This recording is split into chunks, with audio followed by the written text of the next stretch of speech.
Joe BADARACCO is with us today. He is the John Shadd Professor of Business Ethics at Harvard Business School, where he's taught courses on leadership, strategy, corporate responsibility, and management in the school's MBA and executive program. His book is Managing in the Gray. This is his most recent book. 5 timeless questions for resolving your toughest problems at work.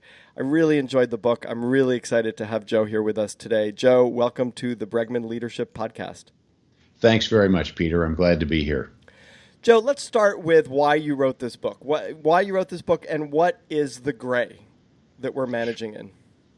Well, to be candid, I started writing the book basically to avoid other research projects that I had thought about doing, but didn't really want to do that much.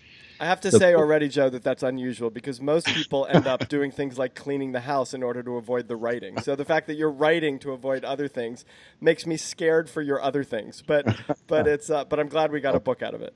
Yeah, I thought it would be just easy because I had given a talk over decades in various forms to business groups about how to make hard decisions. And I thought, well, I'll just put this down. It turned out to be a much more challenging and interesting enterprise. And what I found myself doing was focusing on this question of gray areas, of which there are all kinds. These are situations where you're lacking a lot of the facts you'd like to have. You don't know how to frame the problem. And if you're working with other people on it, there can be disagreements, sometimes sharp disagreements about what to do. And once I focused on that problem, I found that what I thought was going to be a kind of a simple task actually got more challenging and much more interesting, and ultimately became the book. You know, and this idea of gray areas and the idea of leading in the context of ambiguity is, I think, such an important issue to explore because ultimately that is leadership. Leadership, by definition, is you're leading in the context of ambiguity. And if it wasn't ambiguous and if the answers were really clear, you wouldn't have to lead at all. So it hits at the core of what I consider to be the greatest challenge and uncertainty of leadership and the anxiety that comes along with this challenge for leaders who I know, for myself as a leader running a business, is this is the core of the anxiety. Yes. Actually, one of the leaders I quote in the book, who is at the center of a really complex gray area problem, says that in a good organization, everything that landed on his desk was gray. In other words, the things that could be handled with a formula or with a specialty or that are routine typically get delegated to somebody else. But the complicated things tend to move upward in organizations to somebody who's running the team, the unit, the whole company. That's not the way they spend all their time, but those are the tough ones that they've got to find their way through. And the opposite of that point is equally important, I think, which is that if rising up to the top are these formulaic decisions, then we're not leveraging the capability of the people in the organization and we're wasting our time as leaders. Exactly. That's exactly right. And I think in most organizations, most people have a sense that the tough problems, the ones that keep them awake at night, are these ones that are gray. I found this phrase, gray area problem, to resonate with just about everybody. So pull us out of this morass. Solve this sort of deepest of all leadership problems. What are these 5 questions? Well, a touch of background on the 5 questions. You know, a standard way to write a book like this would be to interview a lot of CEOs or military leaders or somebody like that. I decided, in effect, to interview, if you will, a lot of great thinkers over the ages and across cultures. Now, obviously, that's something that no single individual can do. So, to some extent, I was looking quickly and looking broadly.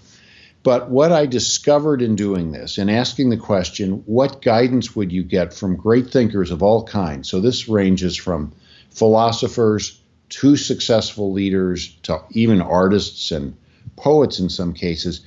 What guidance did they seem to provide on dealing with tough issues? And that's what I distilled down into the 5 questions. If you'd like, I could spend just a little bit of time introducing them. I'd love that. Okay, so as you and I have both said, there's 5. The first one says, look, you've got a really tough problem. Look broadly. and think about all the consequences, the full consequences for everybody your decision is going to affect. Often when we face these problems and you're under pressure in an organization, the risk and the tendency is to look at shorter term consequences and more immediate consequences.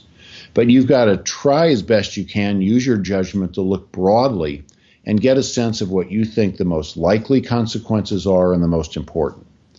Second question is, okay, I've thought hard about the consequences. What are the basic human duties that I've got in this situation?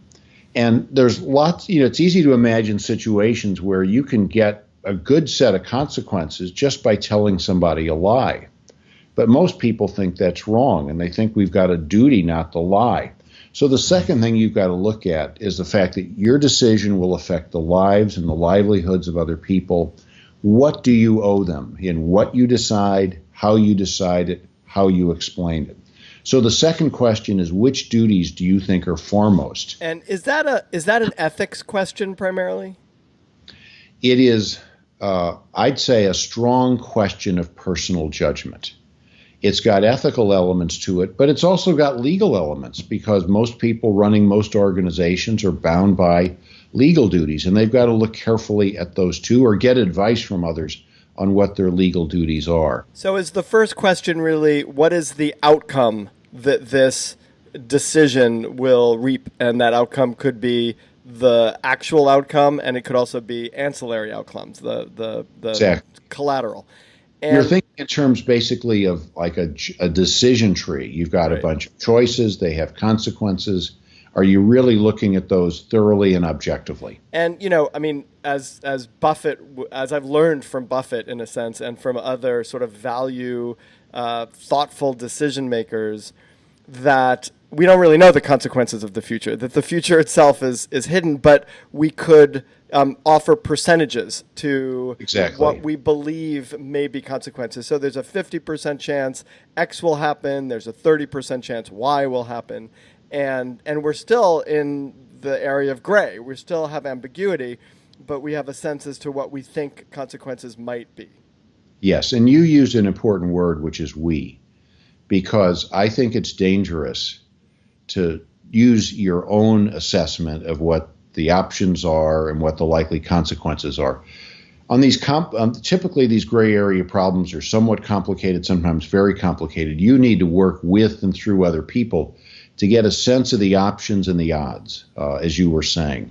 So that's really the first question. But then there may be some options that look like they work pretty well or maybe very well in terms of the consequences, but you may put them off the table because you feel duties to certain people. This often happens in the case of layoffs. You can get a much more efficient organization really fast if you just lay off a lot of people now and minimize their severance. But a lot of people in companies understand the consequences of layoffs, and they don't do it in a way that simply minimizes or maximizes, the net present value of the cash flows. They look at the consequences for people and the obligations they feel to these other people. And it's interesting. So let me ask you this question about the second question, the obligations, because I could think of firms that are built around the philosophy of layoffs in some ways, which is, I think of financial services firms that pay people a tremendous amount of money in good times. And there's this implicit agreement that in bad times, we're going to make a lot of money when we're doing well. But in bad times, we're very focused on profitability, and we're going to fire you in bad times. And maybe we'll rehire you or we'll hire somebody else. But we're not going to, we don't have this long-term commitment. And I'm not saying every financial service firm operates this way. And maybe it's changing now. But that was certainly the philosophy. And so I guess my question is, would the duty of a firm like that, where there's this sort of implicit agreement organizationally, be different than the human duty in a manufacturing organization where people aren't paid in those same ways and there's a different implicit agreement? Yes, I think that's exactly right. In other words, these duties in many cases aren't written in stone somewhere. You've got to see what they are, and you have to see what you believe they are, what you feel they are, think they are in a specific situation. And the implicit contract assuming everybody knows the contract and is playing the same game makes a huge difference. Got it. Okay, what's the third question? Third question won't sound like an ethics question at all. It's essentially Machiavelli's question, though you can find it in the writings of great thinkers in a wide range of places and traditions. It's a question of what will work in the world as it is. And it's important to isolate that last phrase, the world as it is. As Machiavelli saw it, and as I think most of your listeners find it, the world as it is a very complicated, very fluid, very unpredictable place, full of a lot of people pursuing their own self-interest, sometimes in short-sighted, stupid ways, sometimes strategic, malevolent ways. And there's also people out there who are good-hearted, acting in good faith, and trying to make the world a better place. They're all out there jostling against each other. And the third question says, do you have a plan that's going to work, in the sense of being resilient enough against this range of possibilities? And are you resilient enough to persevere in pursuing your plan and maybe modifying it when necessary? So an example of that might be, I'm going to make this decision. The people who are impacted by the decision should understand it. They should understand the situation Yes. I'm in. They should recognize the realities of the economic environment. But in reality, they're going to be angry. They're going to be frustrated. They're going to write bad things about me on Facebook. They're going to do all that stuff. And I need to recognize that I'm kind of factoring that in the consequences, to say, in the real world, this is how it's going to play out. Exactly. And inside your organization, the people who survive the layoff or furlough or whatever you do are also going to feel more vulnerable. They're going to have the question, did you handle this responsibly, fairly? Were you being greedy? Were you doing what was best long-term, short-term? You've got to think about those consequences as well. And by the way, if you end up doing layoffs too often, somebody you work for, a shareholder, a board, somebody is going to start wondering, wait a minute, does this person know what they're doing? These are the pragmatic aspects of situations that Machiavelli says you got to look right in the face.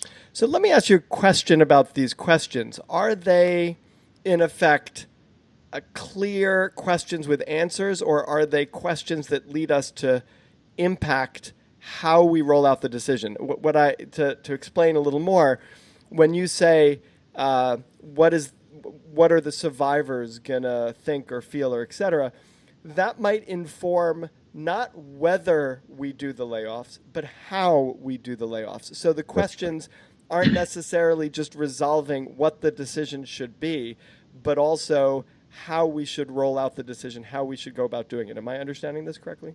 That's correct. It's how you make the decision and then how you execute the decision. But when you ask the questions, you typically don't get clear answers. And I'll come to where the answer comes from and where the clarity comes from when we get to the fifth question. But each one of these questions asks you to use your best judgment. And the book gives a lot of guidance on working with other people to help you get your best judgment right. But at the end of the day, it's your judgment that answers these questions. So, in effect, because this is where my head was going also, in effect, these 5 questions aren't an easy way out. They're not questions that make a gray decision black and white and removes the necessity for judgment, and now I could sit back and lead easily. I actually have to make a number of more decisions and more judgments that will help me to come to some more clarity about making a bet in the future about a decision that may still be wrong, but it will help me in directionally choose how to move forward. Yeah. They can actually make the decision making harder at first, because they say, look, you really ought to think these things through, think them through with other people. But the testimony of the best thinkers over the ages is that they make the decisions better. They give you a little more insight about risks, about what's going to work, about what you will be proud of, what you can live with. But they make you struggle. Beautiful. But it's a good struggle. It's a worthwhile struggle. What's the fourth question? The fourth question is very succinct. It says, who are we? And it's basically asking you to think about what I refer to as the core values of your organization. Most organizations have long lists of values, vision statements and the like, and they're on the wall in different places. I'm talking here about the values that absolutely define what people really care about in an organization, what they come in late at night to work about, the red ball they really worry about dropping when they're juggling a lot of different balls. These stories are often these values are often implicit in stories that go through an organization of how the leaders or the founders handled things when they got tough, and the stories are often somewhat inspiring. So these core values are the ones that are another criterion for looking at your options and saying which ones reinforce the values we really care about, which ones undermine the values. And in terms of execution, which you asked about a moment ago, what decision can I explain effectively and persuasively in terms of who we are here and what we're trying to accomplish, and which ones just will not ring true when I get up and explain them? People will say, that's not us. We don't do things that way. So that's the last question, the fourth question. Who are we? How does that differ from the second question about kind of our duty? Well, I think you can think about duties as sort of a minimum threshold that you owe other people as a human being. You don't lie to them. You treat them with respect. You don't put innocent people at serious risk in a variety of ways and so forth. These considerations that come to the fore when you ask who are we are beyond this sort of minimal threshold. Okay, they tend to be aspirational. They're about who do we want to be and who in our best moments do we think we may have become when things were going well. These aren't duties, these are aspirations, basically. That's helpful. And the fifth question. Good. The fifth question is actually the critical one, because if you're running something, big or small, you got a gray area, you got to make a decision, you got to communicate it, you got to move forward, and probably then move on to your next gray area. So the fifth question says, what can I live with? In other words, what can you, as the decision maker and as a manager and as a human being, live with? What can you sleep with? What do you think you can look back on? And you asked where the clarity comes from. And this is ultimately where the clarity comes from. It doesn't come out of the analysis. It comes out of the decision. Someone says, I've thought about the consequences, the duties, the pragmatics, our values, and this is what I believe is right for us. It's my call. This is why I think this way. That's where the clarity comes from. And what happens when you're answering these questions and they don't all lead to a unified decision? That in fact, you think about your duties, that's different than the consequences. You think about the consequences, that would lead you in one direction, but the who you are and the aspiration leads you to another. And I'm kind of an indecisive guy. I mean, I have a hard time choosing between the kale salad and the salmon. So when it comes to the larger decisions, I can imagine answering these questions and having a lot more information and a lot more data, but still some confusion about which direction to go. That comes with the territory. That's the nature of gray area decisions. Now, I think there are some cases where you go through the questions and you're pretty sure you've got an answer, and the people you work with feel that way as well. But there are other cases where even after asking these questions, you are pulled in different directions. And then you decide. That's where the answer comes from. You decide what you can live with as a manager and as a human being. So what I'm hearing, and what this is really helpful at identifying for me, is that what I think these questions do, and I think what your book does, is ensure that we ask the right questions to get all of the available useful information on the table, so that we're still making a decision that has a percentage chance of being wrong, that we're still making a decision that by its nature is ambiguous, whose consequences we really may not know.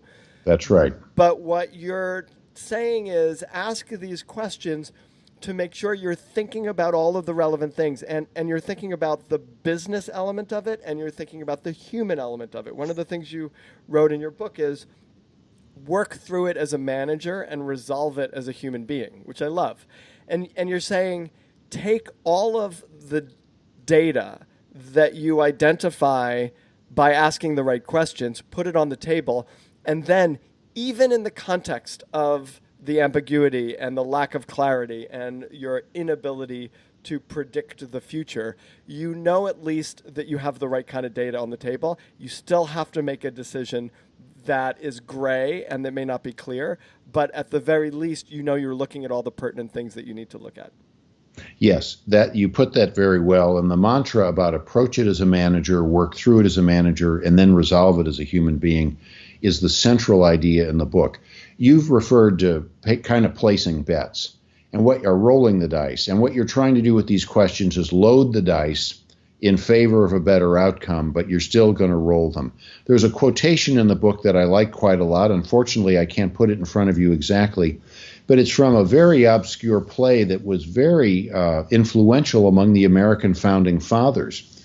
And the quotation says, look, it's not in our power to command outcomes, but we will do better than that. We will deserve good outcomes. And often in these gray area situations, all you can say to yourself and others is, look, I worked the problem, I struggled with it, I did the best I could, and this is what I think is right. That's all you can do. You may be lucky, unlucky, who knows what's going to happen. Where does gut play into this? Great question. Gut can be a trap, and gut is also crucial. A lot of people get the sequence wrong. They think I've got a gray area, and then they immediately go to their so-called instinct, their gut instinct, whatever you want to call it. You've got to first work through it as a manager, get the best information, et cetera, that you've got. Then work through it as a human being. Make your judgment about the consequences, the duties, et cetera. And then if it's still gray, then you trust your gut, but only after you have engaged with and struggled with the complexities, not before. Joe, I'm really enjoying this conversation in a way that it's making me reflect on, I've done 50, 60, 70 podcasts now and interviews. And there's a different flavor to each one, and there's a different flavor to each person. Mm-hmm. And I have to say, first of all, that I really, I'm seeing you over Skype. That's how I do the interviews, and I really enjoy your presence. And there is a pace to your speaking and your thinking that is thoughtful, that has depth to it, and there's a generational aspect to that, right? Which is that I've interviewed some very kind of young leaders who are moving super fast and who are kind of making big bets super quickly. And I feel like I'm going to come out a little judgy here, but I feel like we're losing something in that process. And so the first thing I want to say is I'm really enjoying our conversation and I'm really enjoying your presence. And the second thing is I noticed that this whole process of asking and answering these questions comes out of that presence, comes out of your presence, and comes out of a sort of thoughtfulness that says, I'm actually going to sit and I'm going to think about this. And I'm going to think about this in a number of different ways. And I'm going to make sure that I have the information on the table. And I wonder what you're experiencing, because you're teaching students in business school and you're teaching a lot of young people, whether we're losing something in the speed that we're moving at in our society and world, and whether, partly why we need this book is to slow us down, and also how we can help people who really want to move super fast slow down enough to ask these questions. There was a lot in that, so there's probably 5 or 6 questions in there, but I wanted to just reflect that to you and get your perspective. Well, first, you're right about the pressure to get things done, get them done fast, and maybe not look into them with the depth that they require today. I heard that there was a hospital that used to give surgeons a SSW award, swift, sure, and wrong. Uh, and this is what they wanted to discourage. You can't go through an elaborate process on small gray areas. Maybe you talk to somebody, you make a decision, and you move on. But the big ones with significant stakes for yourself and others, you've got to stop, take the time, and go through this process. Uh, the next project I'm going to do, and I've actually started doing interviews on this, is what does reflection mean for busy people who've got serious responsibilities? And I've been asking this question of people who are successful, not super successful, front of the magazine successful, but they've had really good careers.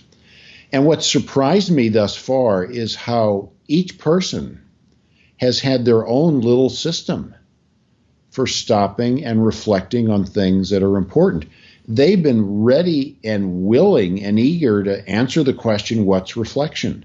So I would discourage young people who think just decision after decision, bang, bang, bang, that they ought to look at some of their successful predecessors and find some time to step back when they need to. I love that, and I want to write that book with you, Joe. So we'll have to talk afterwards, because I think it's a very important book, and I think to really understand, because there is reflection that's happening, and it looks different, but then sometimes there's not reflection, and we go kind of fast barreling towards swift, sure, and wrong. I love that award. Joe, Yeah. thank you so much for coming on to the Bregman Welcome. Leadership Podcast. The book is Managing in the Gray, 5 Timeless Questions for Resolving Your Toughest Problems at Work. Joe BADARACCO, thank you for joining us. Glad to be here, Peter.